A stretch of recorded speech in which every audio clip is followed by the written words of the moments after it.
Hello and welcome to the Wednesday Slide-Eye podcast. I'm James Mappin. Alongside me is Matt Johnson. Sunderland away feels like a distant memory, and it was 4 weeks to be exact, but that season is over, and we look ahead to the 24-25 Sky Bet Championship, and more specifically, what lessons we need to take from last season and what we feel Danny Röhl needs on his shopping list. I'll bring Matt in. Matt, how are you, mate? You all right? Yeah, not too bad, James. How are you? You okay? Yeah, all good. Thank you very much. Caught the sun a little bit today, so if I'm looking a bit red, then that's why I've been to Rother Valley with the kids on the bikes. Which, I didn't have my bike. I was running around chasing after them. Not great. Not in my physique that I'm in, anyway. I was just about to say, who's more tired, you or the kids? Well, they were asleep in the car on the way back. I felt like I could do the same, to be honest. But I mean, I was just going to say that might be quite dangerous for you. Yeah, yeah, it could be. To be fair, Matt. First and foremost, not a great deal has happened, has it? But I feel this is probably like the calm before the storm.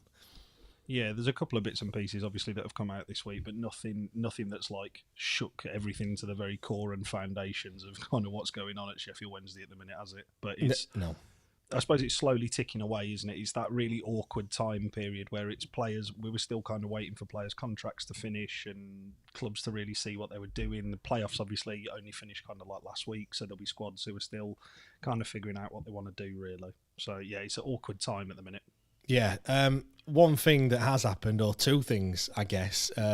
Both Bannon and Palmer have now signed their new deals. I kind of thought that was expected. I didn't really, of the players that we'd offered contracts to, I didn't see them two as being ones that I thought were perhaps going to go elsewhere. It was just a bit of a formality, wasn't it, really? Yeah, those were the two most nailed-on pieces of business that you could have done, unless you were offering them absolute peanuts in terms of kind of like the contracts and the length of contracts. Obviously, we don't know. That does seem to have been a bit of information that's crept out on Bannon's length of contract from his missus, who posted on socials yesterday saying another wonderful year at this club to go. And I was thinking, 12-month deal then. That's sorted. Yeah. Kind of answers all of those. What do you think to that, Matt? Do you think 12 months is kind of fair? He's what, 33, soon to be 34, I think? Be 30. I think he's 30. He turns 35 this season. He's 34 currently, turns 35.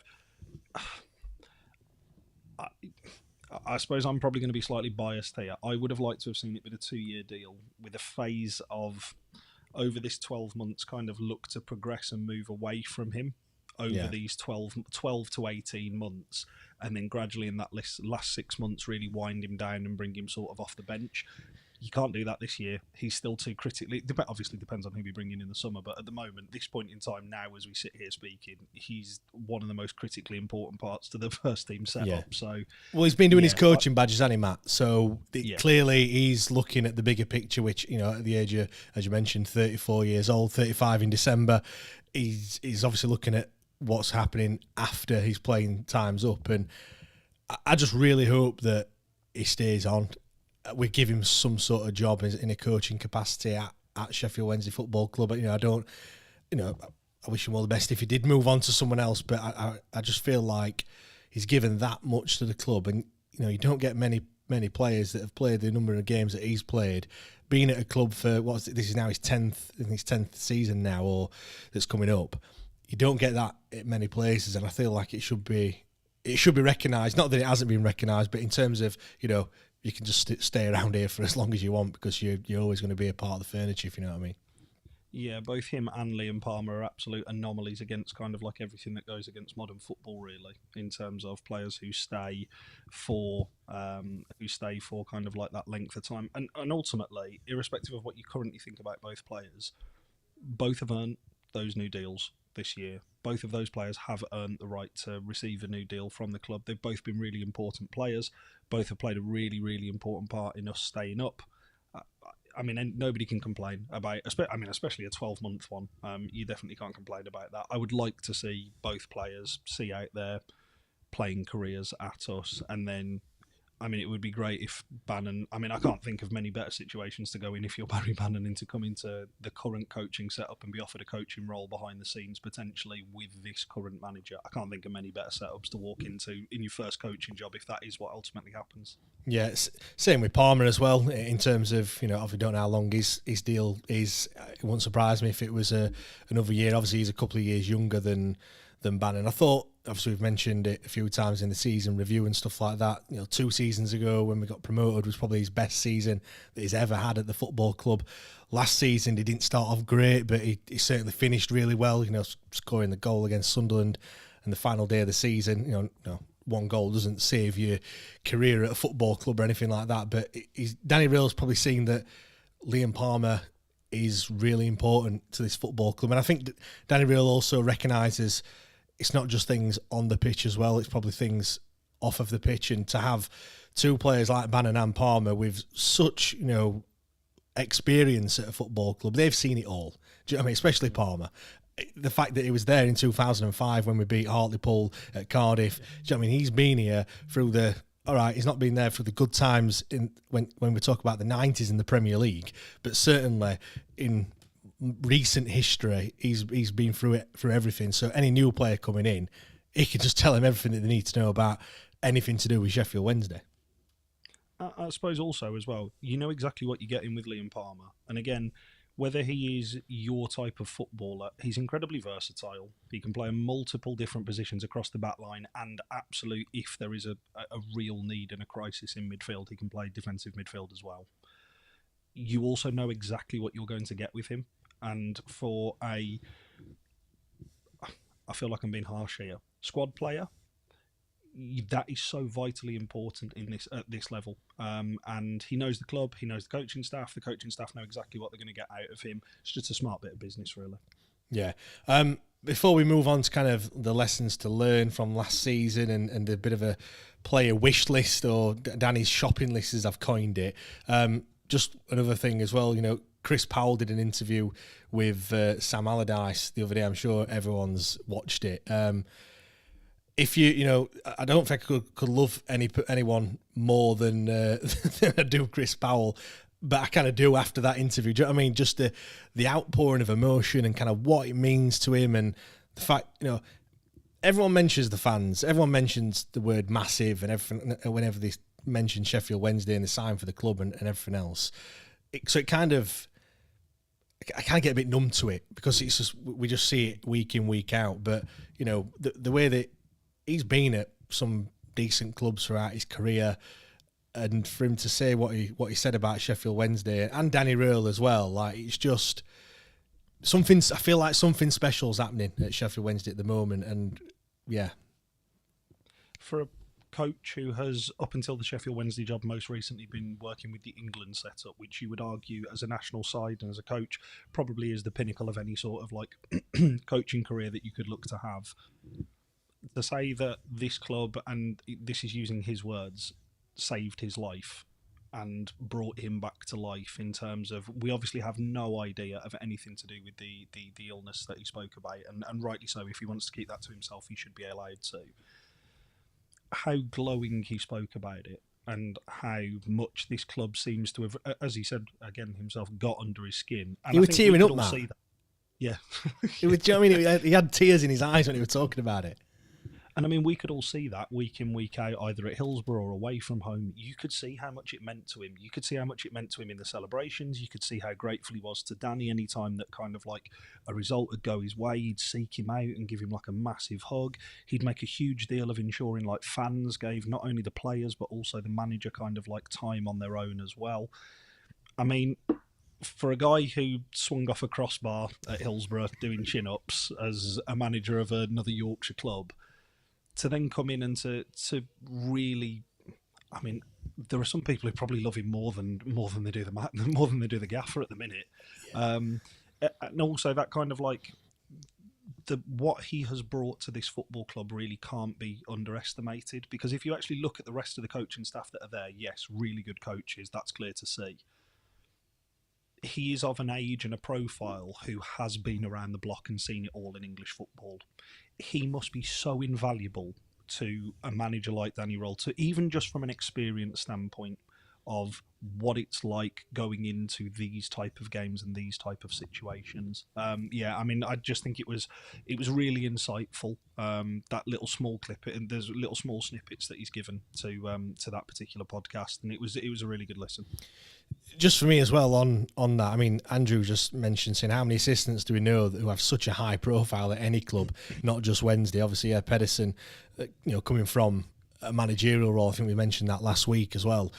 It's just the whole how the makeup of the assistants as well. The fact that he's brought in an experienced English coach, and Chris Powell acts as that kind of middleman between Danny Röhl and the players. I get the impression that, I think it's Windass that's mentioned it, they go to Powell first. They go to him before they go to the gaffer, and he'll kind of either deal with it or he'll filter out what needs to be said and what doesn't need to be said to Danny Röhl, because I'm sure he's got a lot on his plate, booking all them travel lodges for the away games. But yeah, I think to Andrew's point there as well, yes, there is. When you look back, there isn't many teams that have that sort of, managerial experience, and not being the manager, just being the coach or the. I mean, Chris Powell's not even the assistant manager, is he? He's actually down as a first team coach. Yeah, and as you said, that idea of being kind of like a buffer between the first team. Now, that's usually your captain for most sides, from my understanding of what there is. There isn't kind of like a coach who's like a go-between. There might be a physio, and it seems to be physio rooms that every professional footballer congregates in and bitches about the manager. To have somebody who is so experienced and basically be able to take in what a player's saying, kind of appease what's being said in a dressing room or what's being said directly to a player, and then know exactly what needs to be filtered through and what doesn't. Having a coach like that, I can imagine from a managerial perspective, who you implicitly trust, is vitally important. Yeah. Really, really important. And actually those smaller relationships that Powell will have developed with certain members of the squad, and you can see it after games, you can see players going up to individual coaches, not necessarily the manager, they go up to individual coaches who they've clearly been working with over a week, a period of time on a particular thing, and they'll make a beeline straight for them after a game. Blackburn is a prime example. If you watch the footage of the celebrations from there are individual players who go tearing to individual coaches and go immediately speak to them and celebrate with them, and their celebration with that particular coach is a little bit more over the top than perhaps it would have been with somebody else. Yeah.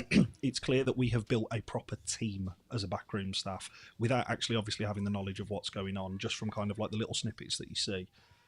It is so pleasing to hear one of those coaches come out and talk about how much that club has got into them, as not just the manager. We'd sing for 90, 100 minutes, however long the game is, solid if it was just a Danny Roll chant. Of course we would. It's so rare that an assistant manager, as Andy says, has that spotlight shone on them as much. And realistically, I think we're all very grateful for not only the job that Chris Powell's doing, but every one of those coaching staff who were there as well. Yeah, and I think as well, there's no kind of language barrier either. Not that Danny Röhl doesn't speak good English, obviously he does, but sometimes when people get a bit irate or they're trying to get the point across, it perhaps doesn't land as how they want it to. Having Chris as that middleman, you're never going to get that. Do you know what I mean? Maybe with Callum Patterson, his Scottish accent's pretty strong in it. But do you know what I mean? Do you know what I mean? They're gonna get the point across the way that it wants to. And when you've got likes of Cisco, beforehand, look, that must have been. It must have been an absolute nightmare. Right, let's move on to some of the lessons to learn then from last season. First of all, don't change your manager in the middle of pre-season. I think is a good one, isn't it? Because that helps, doesn't it? That really, really fucked us up last season. We were just on the back foot, weren't we? From the get-go, the playoffs, then a 2-week holiday, then getting rid of your gaffer. It's not going to help any team, is it, at all? No, and I suppose you see with the clubs who are currently still frantically scrabbling around for managers, if anybody is paying any particular attention to what's going on at Sunderland at the minute, their fan base is all over the shop at the minute. They're questioning every single thing. Now, if you'd have gone back 12 months here, they'd have thought that their ownership group and all the rest of it were one of the best things to come at the club and kind of like make arrive in Sunderland ever. fast forward 12 months, they've been without a manager for 3 months before the end of the season, had everything lined up, every single person, the worst kept secret, Will Still's leaving his job, he's going to go into Sunderland, and somehow that hasn't come off yet. Yeah. Now, don't get me wrong, it might be a case of just kind of both sides, one side playing more kind of like hardball, trying to get something out, trying to get a budget, whatever, and ultimately that may be the gaffer who's on kind of like the sideline for them. But at this point in time, pre-season really isn't that far away. I know there's still players in Dubai and players on holiday and all the rest of it, but it will come before the end of this month. Well, not only that, you've got lists. You've got lists of players that you want to sign. Like the player that comes in, or the manager, sorry, who comes in. Where's his list going to be? He's going to have to then, you don't know what club he's going to be managing yet. Could be Sunderland, could be someone else. But yeah, he does seem really, really bad at Sunderland at the moment. And you just look at Norwich. What's that? With 10 days or something like that. Sack the manager. 10 days later, new one in, straight through the door. Yeah. Get the job done. And that's what well-run clubs do. That is legitimately what well-run clubs do. I mean, I know it felt like an eternity. It probably wasn't between Xisco being kind of like coming in and us sacking Darren Moore. It felt like an eternity. But also, I would argue that probably Norwich fans have a bit more trust in their owner and their kind of staff who are there at the club to actually go and appoint a manager. We, this time, coming up to 12 months ago, were sat there going, right, now what? Because nobody saw it coming. Absolutely nobody saw it coming at the timing that it did. So, yeah, not sacking your manager probably just before the start of pre-season does help. Yeah, that is one. I would also argue not just doing fucking cycling for an entire pre-season away in the training camp probably helps as well. Yeah, I thought they were just getting from the hotel to the training ground, but maybe they were, I don't know, maybe they were going on 50-kilometre bike rides or something like that. I mean, some of them looked like they needed a bit of help on those bikes as well. Just getting the money out the rentals, that's all it was. And the bikes look shit as well. Look like correct. When you go on holiday to wherever you go and you see that. If I used to do a bit of cycling, so when you go to like Mallorca, for those that cycle, Mallorca's like a haven for cyclists. So there you've got all the posh bikes. But when you just go to anywhere I'm surprised they didn't have the little shopping baskets on front of them, to be fair. Like that, one step up from those sort of bikes, weren't it, really? Well, all the paint's faded because they've been in the sun for that long. Oh God, yeah. But that would have also made sense had it been something where it's like clearly just going from a hotel to here. These look like those ones that you get at Decathlon, and that's no slight on Decathlon bikes, but that looks like those ones where you've had a wander around Halford's, gone, ugh, can't really stretch to this point. Right, Decathlon, straight in there, and it's got unbranded brand on the side where you think, oh, okay, this can't be too hard to put together, and all of the instructions are in French, and you sit there thinking, I'm just going to have a go at this, really. And the suspension's a little bit wonky and the bars they're not quite tight enough. I would suggest, perhaps maybe a slightly more thought out pre-season as well would be something to look forward to. I can't wait for perhaps 4 or 5 weeks' time or whenever they go to Germany for this pre-season training camp, and Danny Rail's got him doing cycling, and we're like, fucking great stuff. Love him, absolutely fantastic. That's just what they needed, and yeah, we'll probably change his tune if that happened. One thing from last season that was evident for me: strength in depth. Now, obviously, this is not really a Danny Rail thing. All right, he had January transfer window where it was just kind of one in, one out, but whenever we get those inevitable injuries, we seem to struggle. Windass, Bernard, Bannon had a bit of an injury at one point. Pervada, Ugbo was also out for a couple of weeks. They all picked up niggly injuries, and obviously some longer than others. And I just felt like it really hurt us. And either those players coming in to replace them weren't quite up to it, or even when they were fit,